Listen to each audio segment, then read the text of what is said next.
I tried. Do you want to ask about it? Sure. I really don't want your call. Me neither, because I'm going to run it over because I just feel like... So I'm saying, outblocks? We can move the small blocks. You don't have to move the outblocks. All right, well, we want to go. I don't know how we do that. I'll be doing the break.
Okay, cool. And you guys taking off logos, right? Sweet, okay. All right, thank you guys.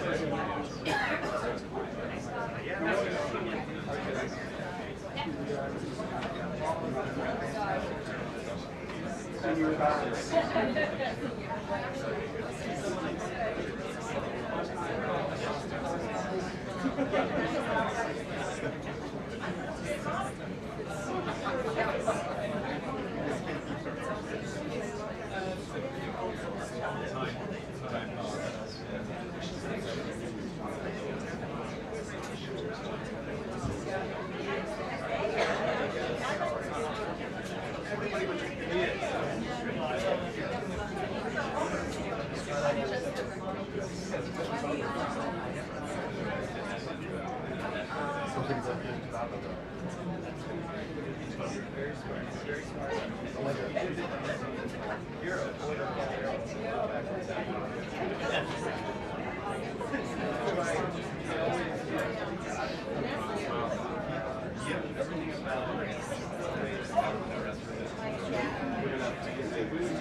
If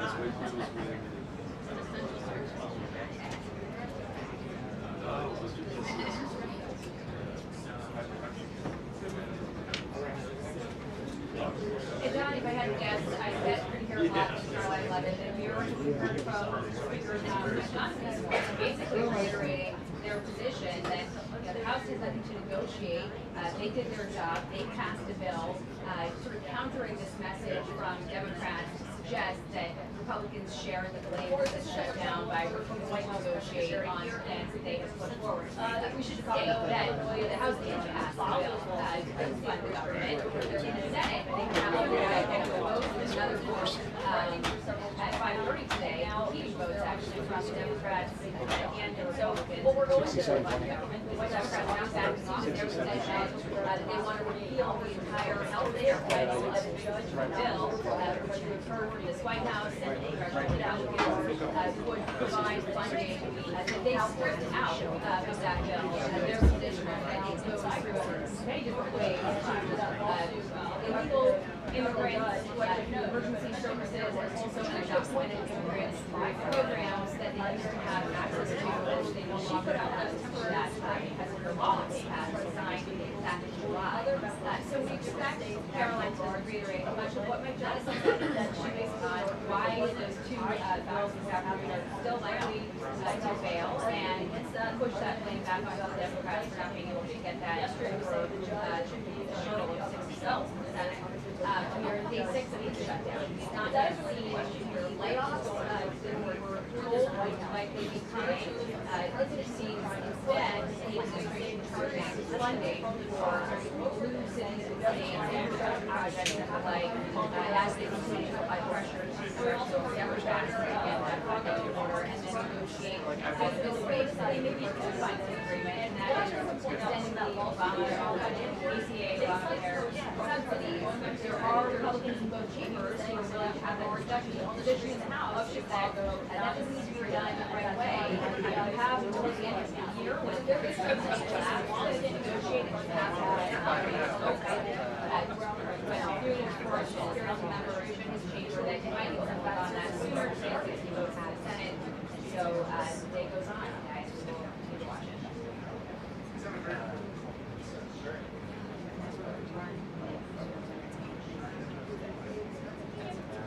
So far, we haven't seen that materialize. It's certainly been a threat that they have made, and something that they've described as their hand fingers having to do that. Speaking of meetings that the president had with his budget director, Russ Vought, we've not actually seen that come to fruition. We have seen them pulling contracts left and right when it comes to infrastructure projects, terrorism funding cuts.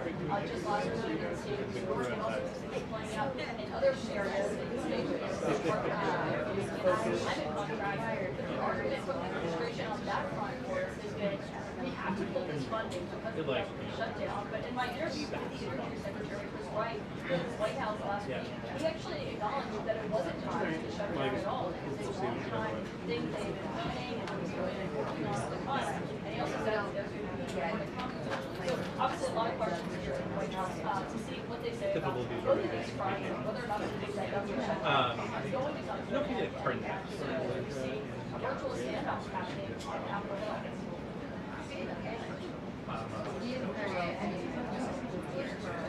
But even like for a phone? No. That's like a phone laptop. If it's a laptop or like an internet,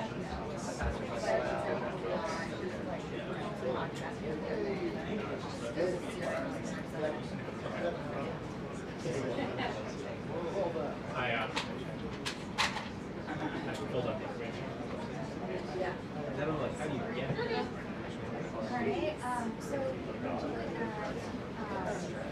you should ask any time they would I'm not sure.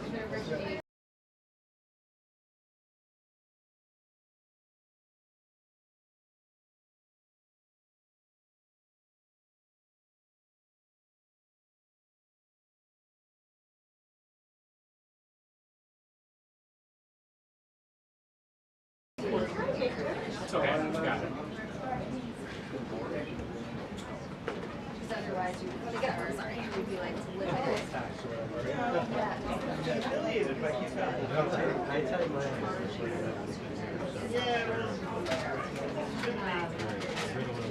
sometimes also airlines will come in.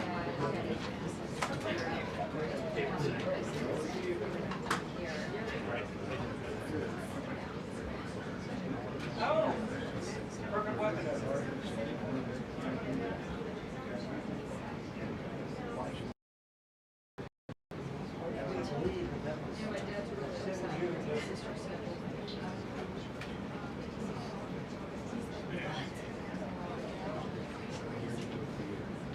Yeah.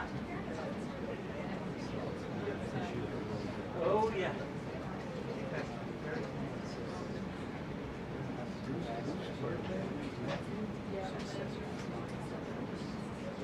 At various points.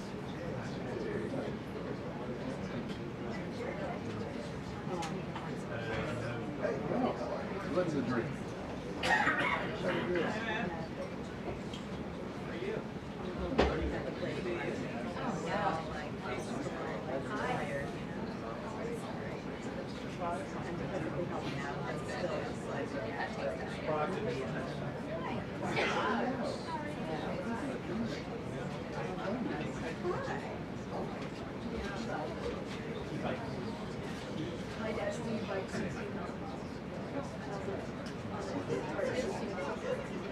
Yeah, is that like right? God, he's not too tired.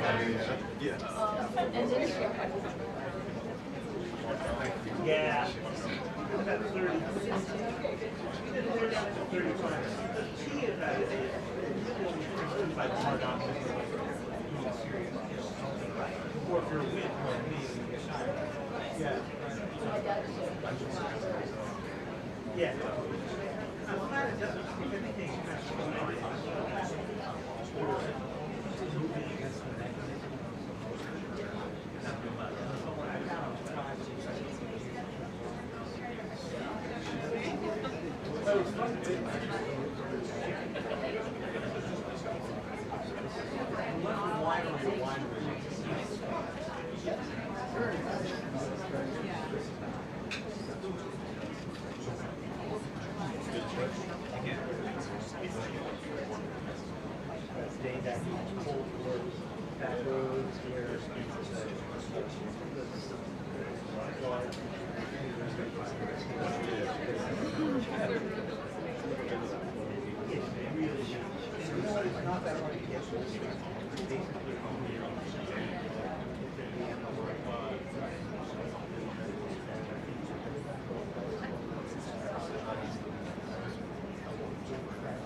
We did one of those, yeah, we did this.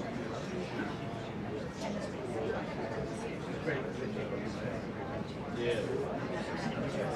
I just got it.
Thank you. I've been trying to type it in, but it's like someone's approving it, but it's like not. Thank you.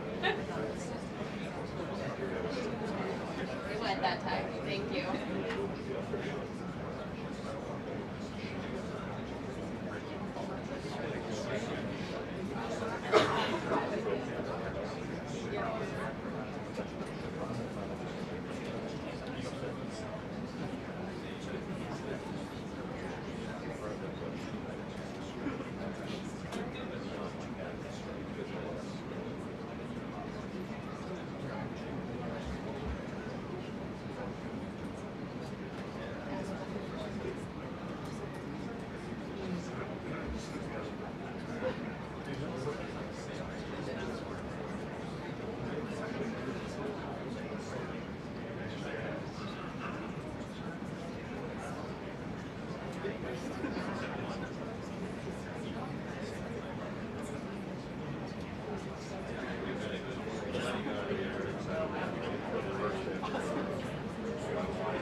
I did it 5 years ago.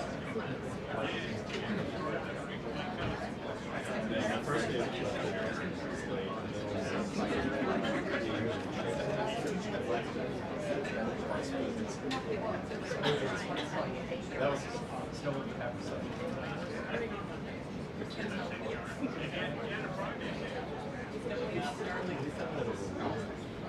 2 minutes until the briefing. 2 minutes until the briefing.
Hey, Steve. How are you? Glad you're so excited. How are you? Glad you're so excited to see me today. Alrighty. Good afternoon, everybody, and happy Monday. Let's get to it, and we'll begin with a few scheduling announcements today.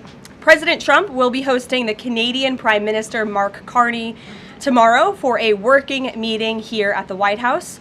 On Thursday, the president will host his 8th cabinet meeting alongside his incredible team. Also on Thursday afternoon, President Trump will host the president of Finland, Alexander Stubb, for a working meeting here at the White House. The president also wanted me to relay his congratulations to Japan for electing their next prime minister, a highly respected person who also happens to be the first female to hold the position for our great ally. While President Trump continues to negotiate peace deals, meets with world leaders, and celebrates the 250th birthday of our United States Navy, as you saw he and the First Lady do just yesterday, Democrats, unfortunately, are continuing to play political games. And we are now in day 6 of the Democrat federal government shutdown. Millions of American federal workers are under enormous financial stress as a result, wondering how they will pay their bills and take care of their families. If the Democrats do not vote to open the government tonight, federal workers will not receive their next full paycheck. Additionally, the special supplemental nutrition program for women, infants, and children will run out of federal money very soon. This program provides vouchers to buy infant formula, fresh fruits and vegetables, and other healthy foods for low-income families. It can be easily fully funded if Democrats simply vote tonight to reopen the government. Also, our incredible military service members who risk their lives to preserve and defend our country are now working without pay and will miss their next paychecks if this Democrat shutdown does not end tonight. The Republican-backed clean and nonpartisan funding bill fully funds this important food aid program, gets our troops paid, and reopens the government. So all of this begs the question, what is the Democrat ongoing shutdown truly about? The sad truth, we believe, is that the Democrats intentionally shut down the government and are inflicting this pain on American citizens to try and demand free health care for illegal aliens. Of course, this is an indefensible and truly radical policy to be in favor of, let alone to use as the primary reason to shut down the United States government. So the Democrats and their allies are desperately lying about their true motivations. We have to set the record straight with the facts so the American people understand what's really at play here. House Republicans passed a clean and nonpartisan funding bill to keep the government open and ensure our troops and other hardworking Americans are paid. Every single House Democrat except one voted against this clean and nonpartisan funding bill. Senate Republicans have subsequently tried to pass this same clean funding bill 4 separate times, and they will do so again tonight, to fully pass it to be sent to the president's desk for signature. And the president is ready to sign this bill to reopen the government as soon as it is sent to his desk. Yet every single Senate Democrat except 3 have voted against this clean and nonpartisan funding bill. The Democrats' current position is that the only way the American government can reopen is if illegal aliens can get free health care. Don't take my word for it, just look at what's inside of the Democrats' proposal to reopen the government. Their funding proposal would result in nearly $200 billion spent on health care for illegal aliens and other non-citizens over the next decade. To put this in perspective, $200 billion is enough money to fund the entire children's health insurance program, which provides health insurance to low-income children and women. Under the Democrats' proposal, the millions of illegal aliens who improperly were granted asylum and paroled under the Biden administration would once again be allowed to receive Medicaid benefits. It does not end there. The Democrat proposal would also require Medicaid to pay more for emergency care provided to illegal aliens than it does for American patients who are disabled, elderly, or children. When someone shows you who they are, believe them. The Democrat Party has unfortunately closed our government, costing Americans their jobs, threatening our military readiness, harming our economy, and causing chaos, all to help the illegals who broke into our country.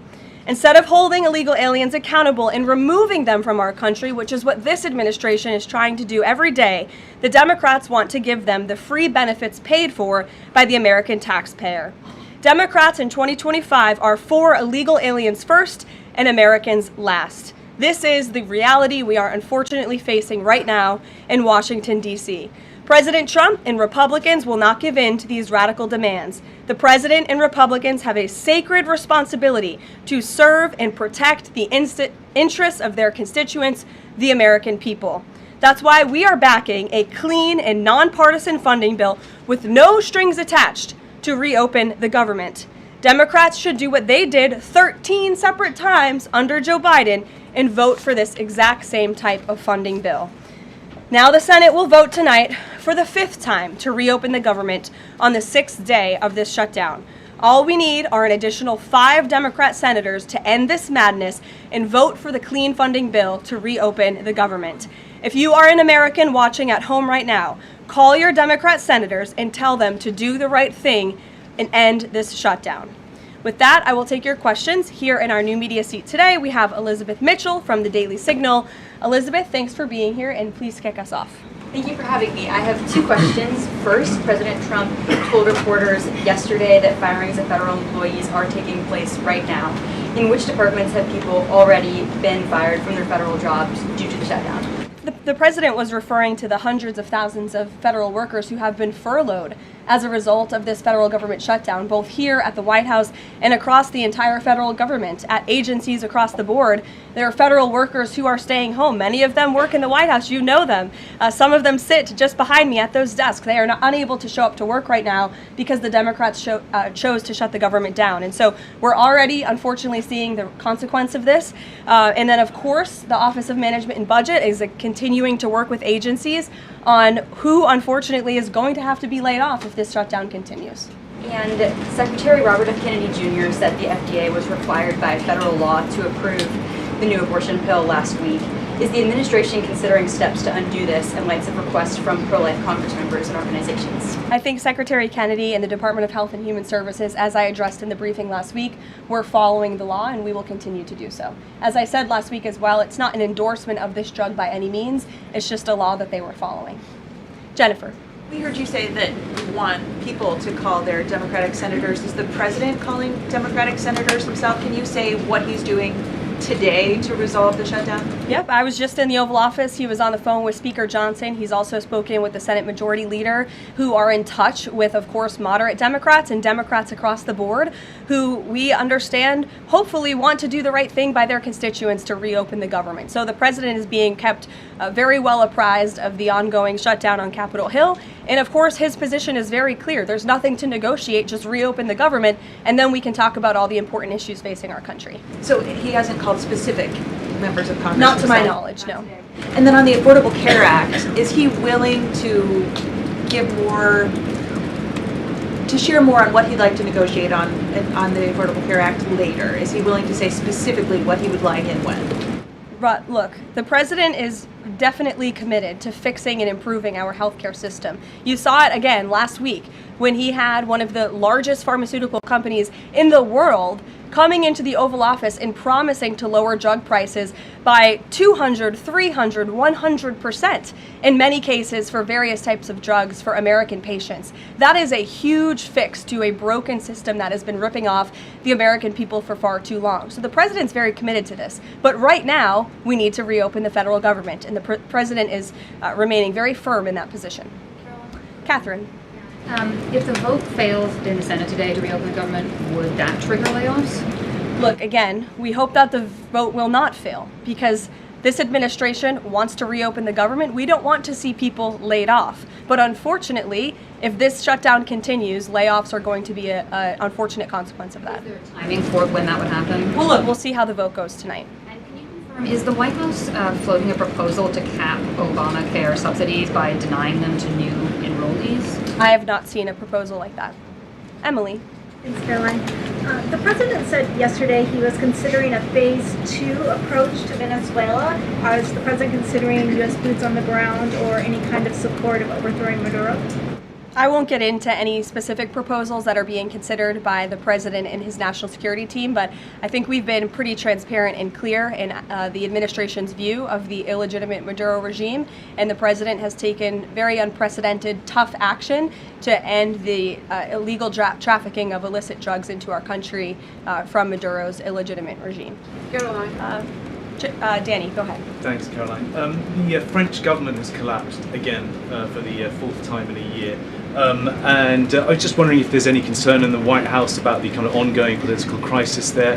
Any thought about whether the President Trump's good friend, President Macron, should either call elections or even resign over that? Well, I can tell you the White House and the National Security Council are very much aware of this situation, but I think it would be imprudent of me to weigh in on French internal politics from the podium, so I will reserve comment on that. Behind you, yes. What is President Trump's expectations for talks today and I guess this week in Egypt? And is there a new timeline that the president is giving all sides to reach an agreement? Yes, there are technical talks happening right now in Egypt amongst Special Envoy Witkoff and Mr. Kushner, as well as the respective parties from all sides. What we saw take place on Friday, and I have not commented on that from the podium yet, is truly remarkable. You've seen all sides of this conflict agree that this war needs to end and agree to the 20-point framework that President Trump proposed. It's an incredible achievement, and the administration is working very hard to move the ball forward as quickly as we can. The president wants to see a ceasefire. He wants to see the hostages released, and the technical teams are discussing that as we speak to ensure that the environment is perfect to release those hostages. They're going over the lists of both the Israeli hostages and also the political prisoners who will be released, and those talks are underway, and the president is very much on the ball and is being apprised of this situation. President given a Sunday evening deadline. Obviously, the negotiations have extended that, I imagine. What is that new deadline? Does the president have a time frame in mind to see this phase implemented? Well, the Sunday evening deadline was to hear back from Hamas on the proposal one way or another. And of course, on Friday, Hamas put out a very clear statement in the president's view that they accept the president's framework, and that's why those technical talks are now underway. But again, we want to move very quickly on this, and the president wants to see the hostages released as soon as possible. Steve. How long do you expect those technical talks to last, Caroline? I don't want to draw a red line up here, Steve. Of course, it's very important, as I just mentioned, that we get this done quickly. That's how the president's team feels, so we can get some momentum, get the hostages out, and then move to the next part of this, which is really ensuring that we can create a lasting and durable peace in Gaza and ensure that Gaza is a place that no longer threatens the security of Israel or the United States. What do you expect to be on the agenda for the president's meeting with the Prime Minister of Canada tomorrow? I'm sure trade will be a topic of discussion tomorrow and all of the other issues that are facing both Canada and the United States. I know the president looks forward to having that discussion with Carney in the Oval Office. Caitlin. Thanks, Caroline. I have two questions. On the layoff of federal workers, potentially, the president said yesterday that Democrats will be to blame if federal workers lose their jobs. Historically, though, in past shutdowns, workers have been furloughed, but they have not been laid off en masse. So wouldn't that be the president's call to lay people off? As I've said repeatedly, Caitlin, this conversation about layoffs would not be happening right now if the Democrats did not vote to shut the government down. And as I also said last briefing as well, we are $37 trillion in debt, and the government is not receiving any cash. So someone has to look at the balance sheet and be good stewards of the American taxpayer dollar. And layoffs are an unfortunate consequence of that. Term, for example. Well, as I'm telling you now, this administration is focusing on checking the balance sheet and ensuring we're doing the right thing by the American taxpayer. And again, these conversations about layoffs would not be happening in the White House today if not for the Democrat shutdown. And they have a choice to change that. They have another opportunity tonight to do the right thing to reopen the government. Joey. Judge over the weekend. Sorry, my second question. A federal judge over the weekend that the president had appointed to the bench in his first term in office basically argued that he could not deploy other states' National Guards to Portland. Basically said that it was untethered, his argument, to what is actually happening on the ground. Which local officials in Portland have said that the National Guard is needed there? With all due respect to that judge, I think her opinion is untethered in reality and in the law. The president is using his authority as Commander-in-Chief, U.S. Code 12406, which clearly states that the president has the right to call up the National Guard in cases where he deems it's appropriate. And if you look at what has happened in Portland, Oregon, for more than 100 nights, I was talking to our law enforcement team about it this morning, for more than 100 days, night after night after night, the ICE facility has been really under siege by these anarchists outside. They have been disrespecting law enforcement. They've been inciting violence. We saw, again, a guillotine rolled out in front of this federal building. And so the president wants to ensure that our federal buildings and our assets are protected.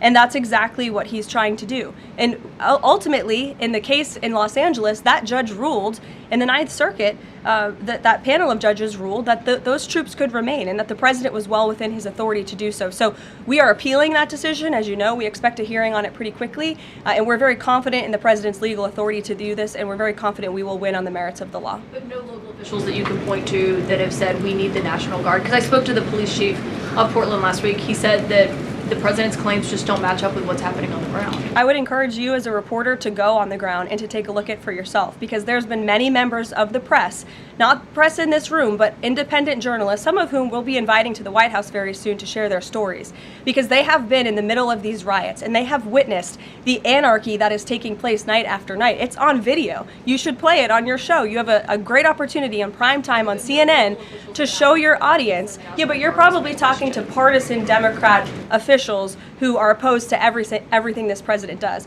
You should also ask the people who live in Portland. We've actually heard from many members of the community who have said that this is complete civil disobedience. It's a mess. It's been loud. It's been troubling for neighbors in the community who are just trying to live peacefully.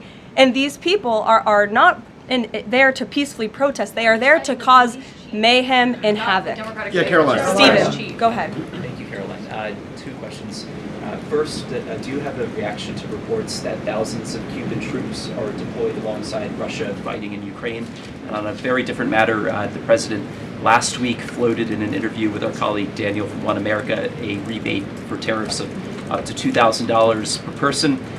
Is that plan contingent on the Supreme Court's upcoming ruling on the legality of the tariffs? And is the White House preparing for legislation to make that happen? Sure. On the first point, I have not seen that report, Stephen, but I'll check in with our national security team after this and we'll get you an update. To your second point about the tariff rebates, I think it's an idea that the president has discussed and floated with his team of advisors, but no decision has been firmly made at this point in time. Why don't we go to the back? Owen. Good afternoon. Good afternoon.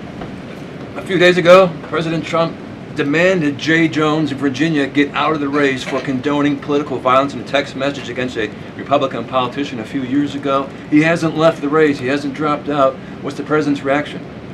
Well, as you know, I'm not at liberty to discuss political races from the podium. I think the president himself made his position very clear, and I think anyone could agree the messages that were sent by this Democrat nominee for Attorney General in Virginia are really shocking, alarming, and completely unacceptable. He was threatening to kill his opponent and his opponent's children, and that type of rhetoric has zero place in our country, and the president was absolutely right to condemn that.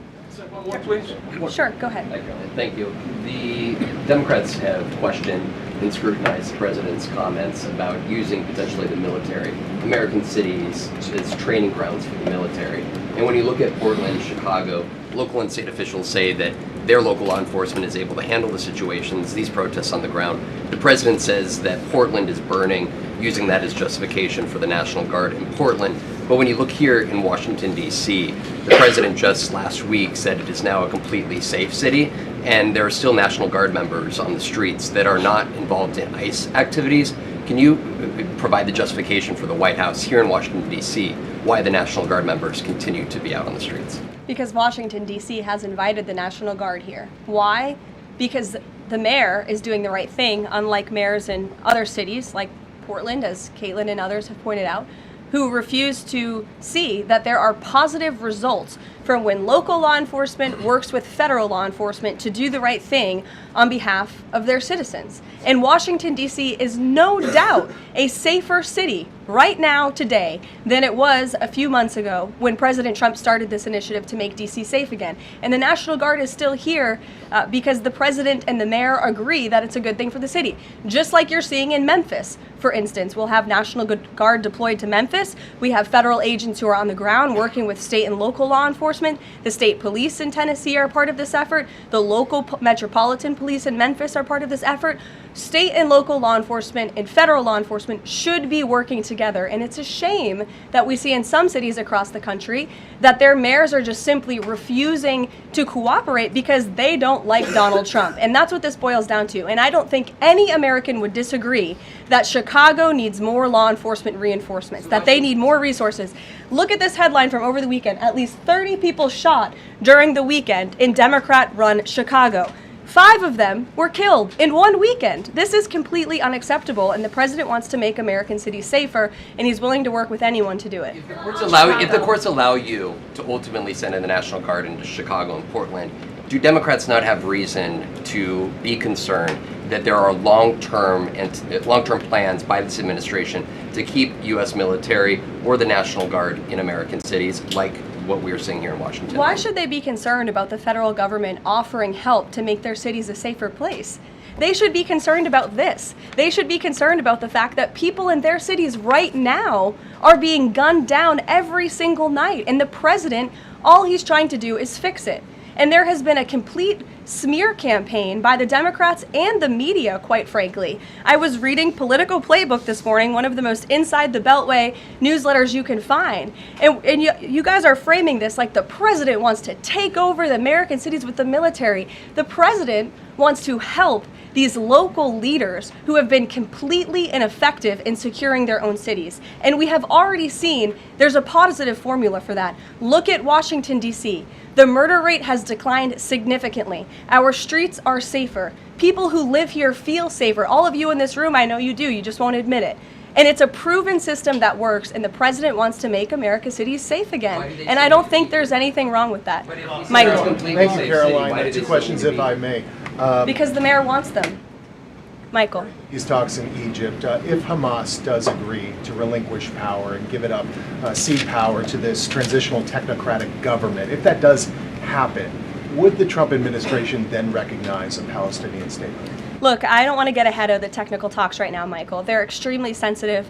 They're taking place, again, as we speak, and there's a lot of, there's many things to discuss, of course. This is hopefully we expect and we hope going to be one of the greatest peace deals this world has ever seen. And the Trump administration is working diligently and working very hard to get there. And as I said, Friday, all terms agreed.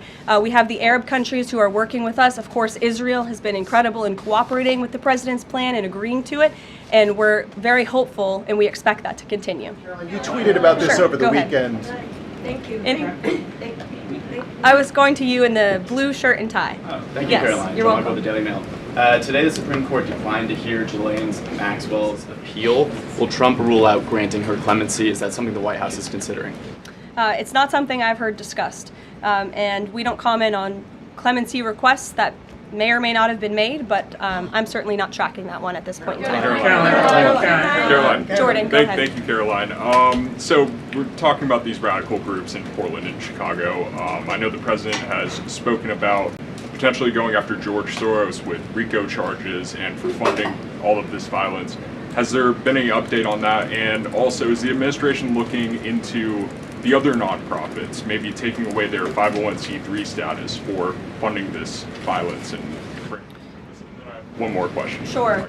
The financial backing of these groups, particularly Antifa, is certainly something the administration is looking into aggressively. And the federal government has never really been mobilized or tasked with doing that. So we're kind of kickstarting that into gear. The FBI is working on it alongside the White House's Homeland Security Task Force. We have our intelligence community looking into this as well. And even the Secretary of Treasury is involved with these matters since they are financial in nature. And we will continue to get to the bottom of who is funding these organizations in this organized anarchy against our country and our government. It's a question the American people have been begging the answer for many years, and we're committed to uncovering it. And when we do, I'm sure you'll be one of the first people to know. Separately, Caroline. Thank you. So Gaza, under the president's plan, is going to be governed by a transitional governance of a technocratic, apolitical Palestinian committee made up of qualified Palestinians and international experts. Now, given how radicalized the Palestinian population is in Gaza and in the West Bank, can you offer some insight or guidance into who are some of these Palestinians that are going to be considered for leadership roles in Gaza, and where are you going to be finding them, and do you have any names? We're not quite there yet, Jonathan. The president believes peace is possible in Gaza, and that's why he presented this detailed and comprehensive plan. The first step of that is securing a ceasefire and releasing the hostages, and then those conversations about ensuring a durable and lasting peace can continue. But what do you need to have peace in a region like Gaza that's been war-torn for far too long? You need security guarantees and you need good governance. And so those will be two of the priorities that this administration is focused on. If I may, the president has said he wants the government to reopen this week in a deal. What's going to happen by the end of the week if there's no deal? What's the White House prepared to do? With no deal with what? To reopen the government. Look, as I said, unfortunately, there's going to be a lot of pain inflicted. There already is on the American public, on our troops who are not being paid, again, on women and young children who depend on critical food assistance. We hate to see this. And in fact, the Office of Management and Budget is trying to do everything they can to find funds to get out the door for these vulnerable populations in our country. Again, we shouldn't be having to do that. The Democrats have a chance to change course tonight. I believe the vote's taking place at 6:30, and we urge Democrat senators to vote to reopen the government and to do the right thing. Thanks, guys.